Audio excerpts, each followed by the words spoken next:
And this happened to me before I ever came to Australia, where I mistook a shadow on a door for a spider.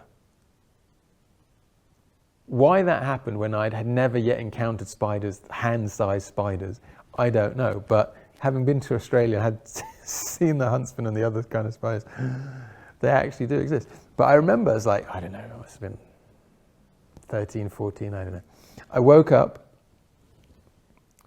and in the sort of the light, you know, the moonlight coming through this window in the ceiling of my room, at my door I saw this gigantic beast of a spider on the door.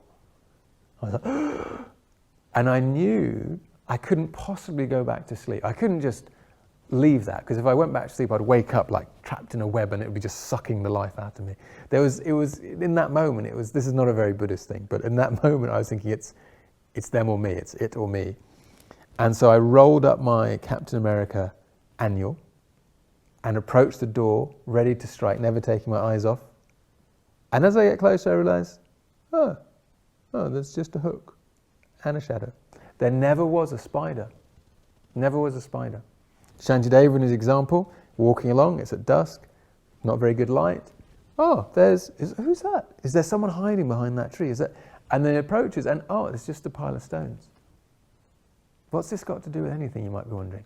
If you've never heard of this meditation, there should be some cognitive dissonance. There should be a point in your mind when I explain what we're talking about, and you go, oh, no.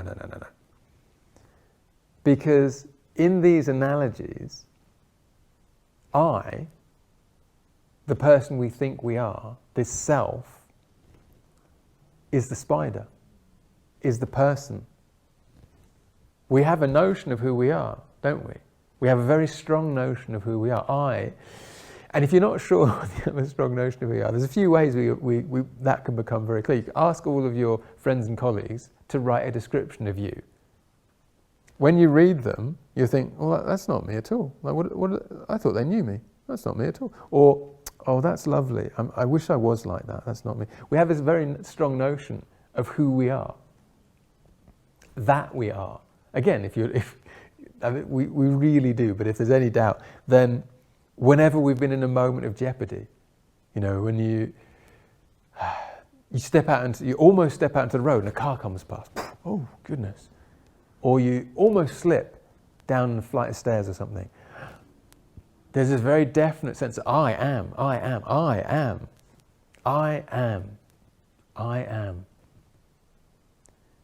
And in the pursuit of perfect supreme happiness, Buddha went deeper and deeper and deeper into his mind until he realized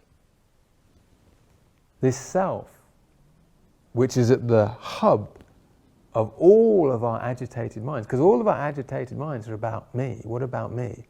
Threat to me, source of happiness for me, irrelevant to me. They've got what I wanted. The hub of everything is I. So then we check.